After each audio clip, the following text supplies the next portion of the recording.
Hello, Adam from Full Spectrum Survival. I like your style. I'm doing this video for you. I thought it would be easier than trying to put it in an email to write this all because I've got a lot to say in a very short space of time. I found your channel about 2 months ago and I really like what you do. You're my new Dr. John Campbell. I did ecology and environmental engineering at university, and during the COVID thing, I was full-time researching COVID, and I found all these amazing answers that everyone's completely missed because of COVID mismanagement. Now we're doing all the stuff that you're talking about. We're talking about food crisis, energy crisis, yada yada yada, etc. So I'm listening to you. I'm listening to Boots on the Ground and loads of other channels, and I've moved into the forest. I've got all my food stocked up. I got my um, I got my solar set up. I did all solar efficiency and stuff at uni and look into solar efficiency and things like that. I've got water source, so I've got free drinking water. I got a pool set up for, at the moment it's 45 degrees, it's like 110 degrees or something Fahrenheit. I'm in Portugal, by the way. I'm British, but I'm in Portugal. Um, and I've set up a pool for staying cold and sort of fixing this up for clients and starting growing vegetables and stuff. So survivalist, yes. Outdoor specialist, yes. Scientist, yes. And what we're doing now is energy environmental engineering crisis, and you will not believe the things I've uncovered. Now, one of the issues I've had through all of this is desperately, all the way through, doing 13 hours a day of research, listening to all the doctors, then reading articles, investigating what's right or wrong, and so on, and then reporting like you do. But I've been constantly blocked and banned and shadow banned. I'm on my 4th YouTube channel now, 15 Facebook bans. The information, when I try and write YouTube comments, 60% of it gets deleted. They do not want my information getting to the public. And all my attempts to write emails or phone people and so on, 2.5 years have been completely blocked. And like no answers. Experts won't talk to me.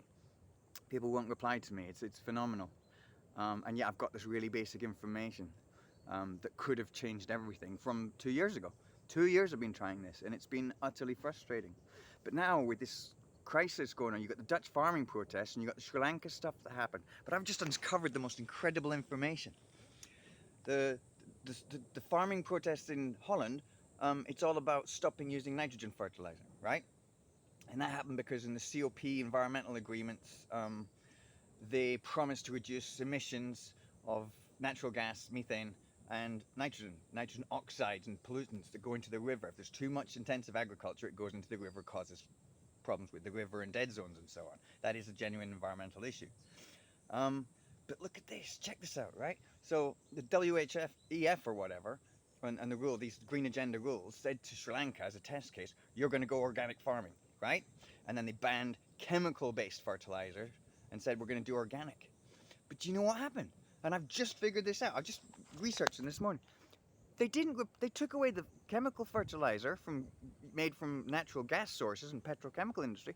They didn't replace it with natural fertilizer. They didn't give them animal poop.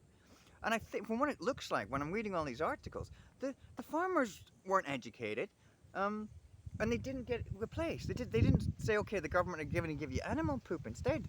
So the farmers all mostly tried to grow their crops just without any fertilizer. And then the productivity dropped by 50%, and then they just it's not worth it, it's not working, it's not worth it. And then the country collapsed, now they're all starving to death. But this isn't because of a bad practice, it's because they didn't use the poop.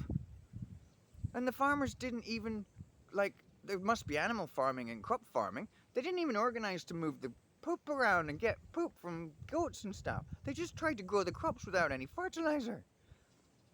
And when the journalists have been asking them, they're like, well, what happened? They're like, well, they took away our chemical fertilizer and now it doesn't work. It's like, yeah, didn't they give you the animal poop? No.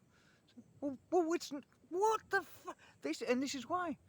And so Sri Lanka's collapsed because of that. Because they didn't know to put the poop on the crops. This is idiocracy, dude. But now that the Dutch thing's happening, there's the same sort of issue.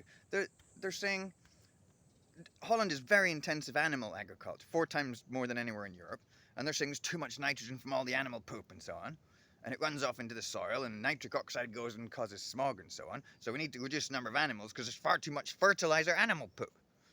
But meanwhile, over in Sri Lanka, they didn't have enough animal poop. So all you have to do to solve both issues is take the animal poop from the Netherlands and put it in Sri Lanka, or put it on the crops. But this is actually what's going on. This mass food starvation, food crop issue is because people don't know where to put the poop. And I seem to be the only. I've looked around. No one's pointing this out. Now, why am I coming to you?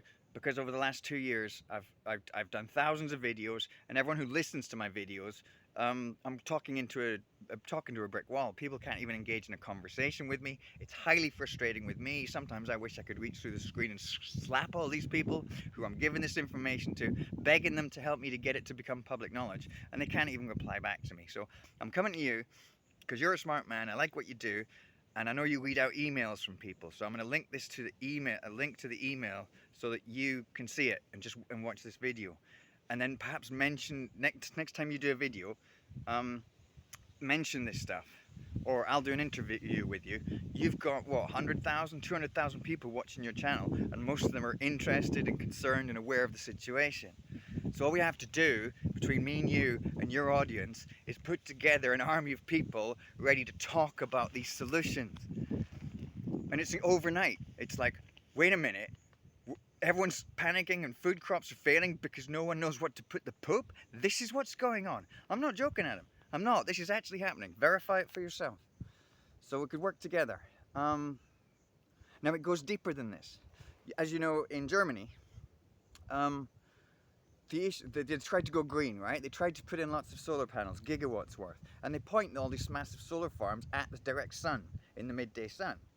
So when the sun comes up in the morning, the people get up for coffee and need all this energy, but the solar panels are facing the wrong way. So they have to turn on the gas plants in the morning to compensate. And then in the evening, the same thing happens. The people come home from work, they start to use lots of energy, but by then the sun has already moved to the side of the solar panel, and so the solar panels aren't giving energy. So they have to turn the gas plants on. And so, despite having enough solar energy, if they were facing the right way, they have to use more gas. Now, what's the issue at the moment? Russia is restricting fertilizer and gas. Germany's talking about rationing 30% of the gas. But 30% of the gas goes on these chemical fertilizers and having to supplement this failed solar panel system. But all you have to do is take all the solar panels, and I've got a detailed explanation for all of this and how within a month you could take all the solar panels and just put them on a heliostat, which means, oh sorry, these students have just come out with this PhD student thing. They lined up lots and lots and lots of panels vertically, and they said, okay, you've got your normal solar panels, we'll take vertical panels facing directly at the morning sunshine, like vertically. And we need about 25% extra solar panels on top of what was already there, and that boosts the energy in the morning enough so that we don't have to turn a gas plant on. And then in the evening, we'll put on the back of that line, we'll put another set, so a back-to-back set of solar panels, like a fence, and those ones in the morning mean you get enough energy, you don't have to compensate with a gas plant, so you can save gas. Then the ones in the evening work. The problem is the ones that are facing in the morning only work in the morning, and then they're sitting doing nothing for the rest of the day. And the ones facing the evening only work in the evening. So it's a huge waste, and you have to get 50% more solar panels to make it work. When the solution is, you just take all the solar panels that are facing that way, you cut them off of all those bars they're all sitting on, put them onto a stick so that they rotate, and I've got all the details, and you turn them that way in the morning, and then they follow the sun round, and that's the end of it. And then you don't need gas, so you save gas. You haven't had to buy any more solar panels. You've created some jobs for people who can easily, I could do that easily, convert all the farms quickly into movable ones. Simple. This was part of my specialty at university, the stuff I studied, how to make solar panels more efficient with mirrors and moving and stuff. I promise you, it's really good. But the world doesn't know this either, and they want to use more wasteful solar panels. It'll take 5 years to catch up. But what about this winter when they're going to ration? People don't have enough food, and there's crop issues, because the issue is not enough natural gas. The natural gas we're having to ration it, and they're wasting it on chemical fertilizers, which you don't need if we get the animal poop thing solved, and compensating solar, which you don't need if we do this.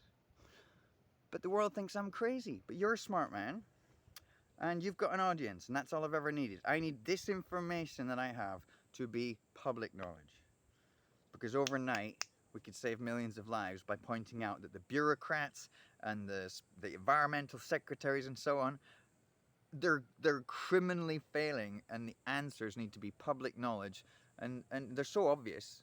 It's like you need all of humanity to go, why don't we just do that? Now I've been doing 2.5 years of watching and being just, why is the world being so ridiculously stupid? And I make video after video, and I had a radio show the other day, which you might be able to look up. It's called Good Morning Portugal, and I was on there for 2 hours, and the theme on the radio show was Will Thompson right? 2 hours of talking, and everyone in the audience was like, turns out everything I said at the start of COVID was right. And everyone ignored me, and it all went terribly. But if everyone had listened to me, none of it would have happened. So yes, so why didn't you guys listen to me?